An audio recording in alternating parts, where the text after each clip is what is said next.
Ça vous embête pas? Je reste debout parce que de toute façon j'ai la même taille que mon mari debout. Donc voilà, donc nous sommes Lise et David.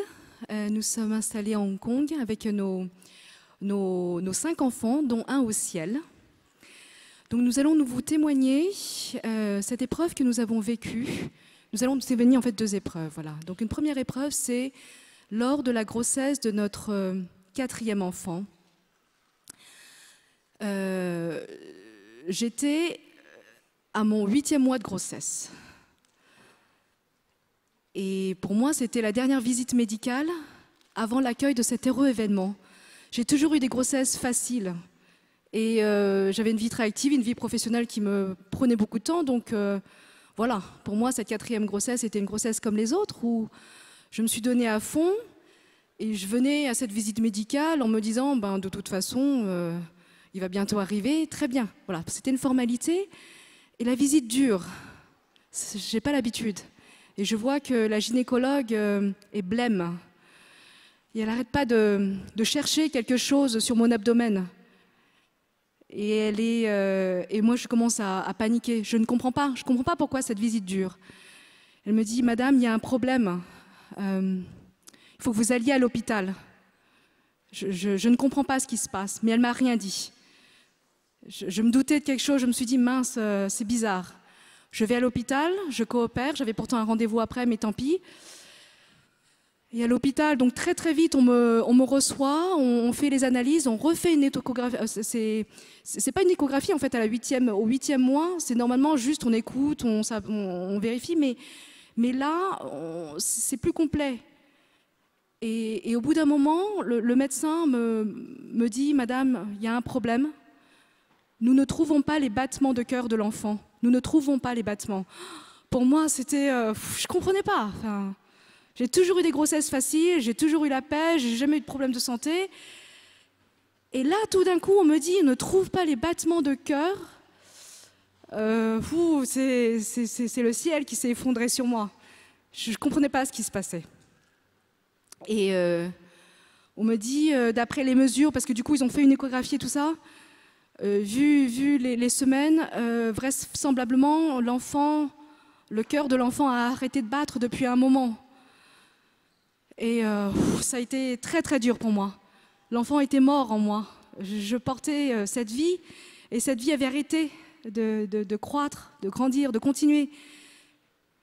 Et pour moi, voilà, beaucoup d'émotions, beaucoup de colère, et en même temps de colère contre moi-même.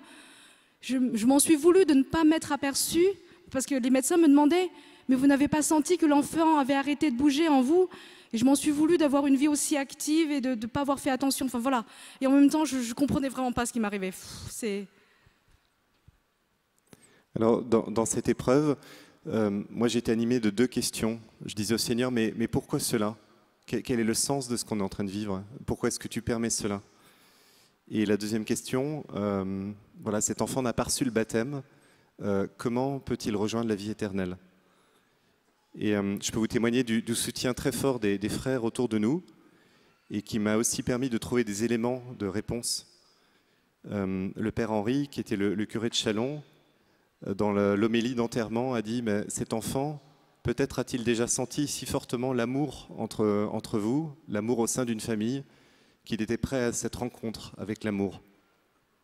Le père Christophe, au sortir d'une messe de semaine, qui me dit, mais cet enfant, vous l'avez appelé Raphaël. Sais-tu ce que veut dire ce prénom? Et je ne savais pas, il me dit, c'est Dieu guérit. Un frère de communauté qui me dit, mais voilà, la chair de votre chair déjà contemple la face du Seigneur. Et puis, quand Raphaël a été mis en terre à Paray, il y avait une 50aine de frères qui spontanément nous avaient rejoints. On était très touchés de leur présence à nos côtés, de leur prière, de leur soutien. Et dans cette louange, une sœur a ouvert la Bible, et je vais vous lire le passage de Luc au chapitre 20.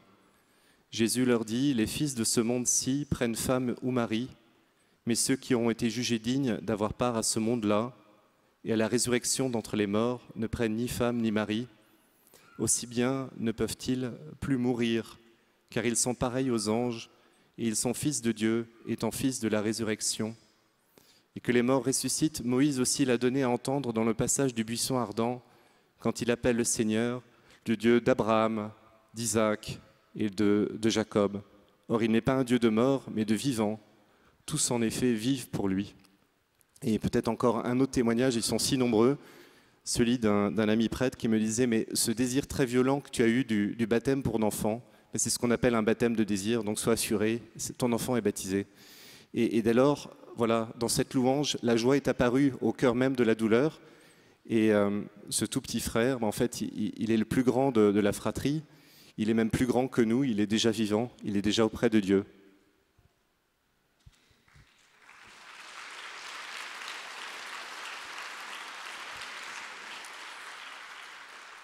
Pour moi, la présence des frères a été vraiment, vraiment essentielle. C'était un deuil, une première, pour moi, je n'ai jamais senti une telle douleur. Cet enfant que j'ai porté si longtemps et qui meurt dans mes bras, comme ça. Bon. Et vraiment, cette présence des frères précieuses qui ont prié pour nous, pour moi, m'a permis de vraiment avancer.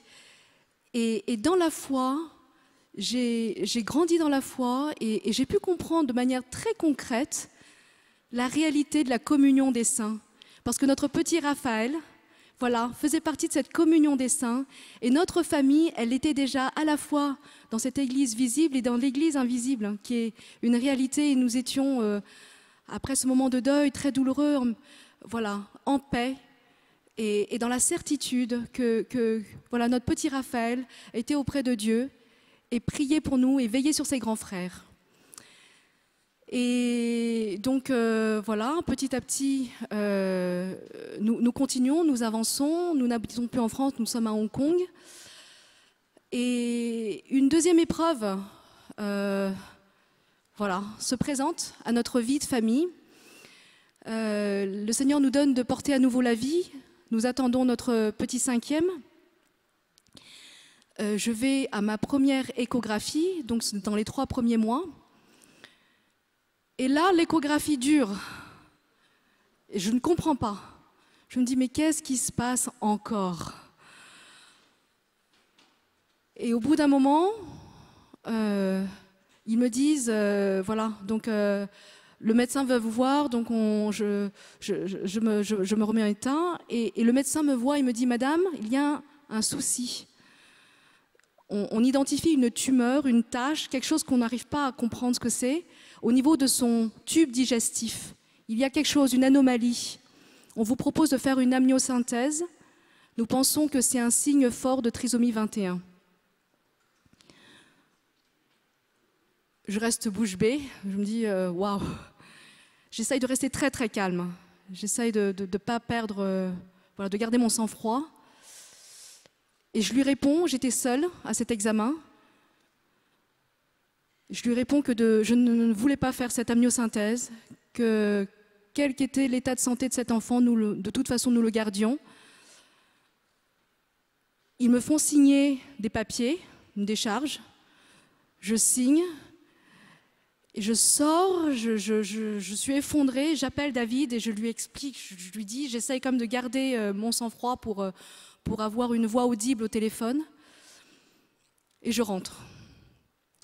Je retrouve David le soir et je lui parle de ça, en restant le plus calme possible, mais au fond de moi, on ne comprend pas à nouveau pourquoi le Seigneur nous propose à nouveau de vivre. Il nous a proposé à nouveau de porter la vie. J'étais heureuse de porter à nouveau cette vie. C'était pour moi une... Voilà, j'étais contente voilà, d'être dans cette espérance et pourquoi ça? Et nous avons passé toute la soirée à prier. Et à la fin de cette soirée, je me suis dit, je ne comprends pas, je ne sais pas ce qui se passe, mais je ne peux rien faire. Je décide de confier, de m'abandonner, d'abandonner ces angoisses et de vivre vraiment cette épreuve dans la prière, que nous avions donc bien sûr nos 3 grands, j'avais mon travail aussi, et que j'allais faire tout simplement ce qu'il me fallait faire en tant que maman pour mes 3 grands. J'allais pas j'ai décidé de ne pas m'écrouler face à cette épreuve, de continuer mon travail comme il faut et de coopérer, c'est-à-dire que donc du coup, il fallait que je suive des examens rapprochés pour suivre l'évolution de ces anomalies qu'on avait observées chez l'enfant. Et voilà, je décidais, je dis pas voilà, je ferai ce qu'on me demande de faire, je coopérerai, je prierai, mais je décide de ne pas me laisser aller dans des inquiétudes et des angoisses, même si bien sûr c'était bien présent. Mais dans la foi, c'est ce que je décidais. Donc on était dans cette démarche de confiance complète envers Dieu, d'abandon. Et puis je me suis aussi tourné dans ma prière vers Raphaël, parce qu'il est déjà saint, il est auprès de Dieu. Et en fait, beaucoup de frères on leur a dit ce qui nous arrivait. Et en fait, on leur a proposé vraiment de prier très très fort pour nous et pour l'enfant. Et à un moment donné, donc, on a découvert cette histoire au 3e mois, donc il y a 6 mois jusqu'à la naissance. On a dit aux frères, mais écoutez, on vous propose vraiment de prier très très fortement une neuvaine. On va demander à Pierre Goursat, le fondateur de la communauté de l'Emmanuel, et à Saint-Philippe Néri d'intervenir auprès de Dieu pour demander une guérison, pour demander un miracle.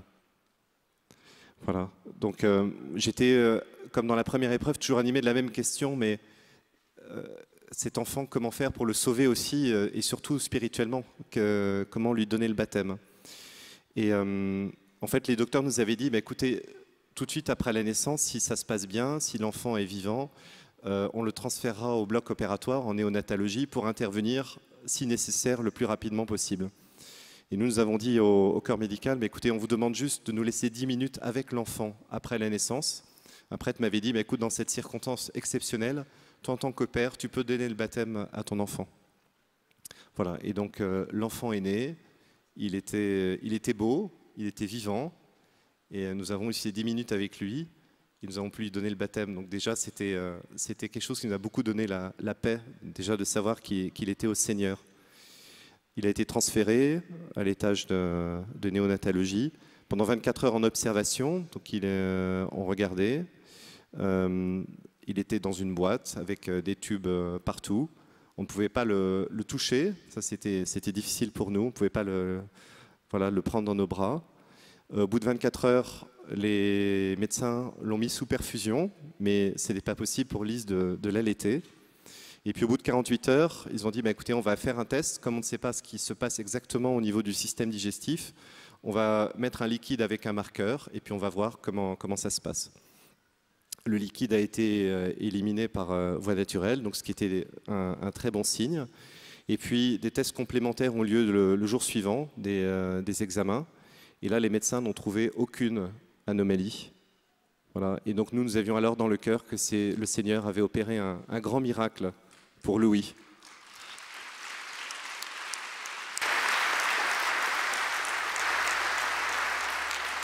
Pour finir, donc les docteurs étaient dans l'incompréhension, ne comprenaient pas ce qui avait pu se passer, et donc nous avons pu leur témoigner, dire bah, écoutez, nous avons prié Dieu, beaucoup de frères nous ont portés dans la prière et ont aussi prié Dieu, et nous croyons que c'est vraiment une guérison miraculeuse.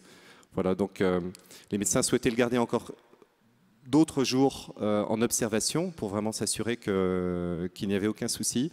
Nous avons signé un papier pour dire bah non, ce que nous pensons bon pour l'enfant maintenant, puisqu'il est en bonne santé, c'est d'être avec ses frères, d'être avec ses parents, de retrouver l'amour de sa famille. Nous voulons vraiment rendre grâce à Dieu pour cette guérison et remercier Pierre Goursat pour son intercession.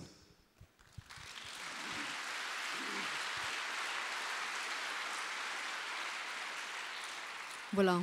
Donc en fait, il s'agit du petit Louis qui aujourd'hui a 8 ans et il est là à la session au service 8-9 en pleine santé.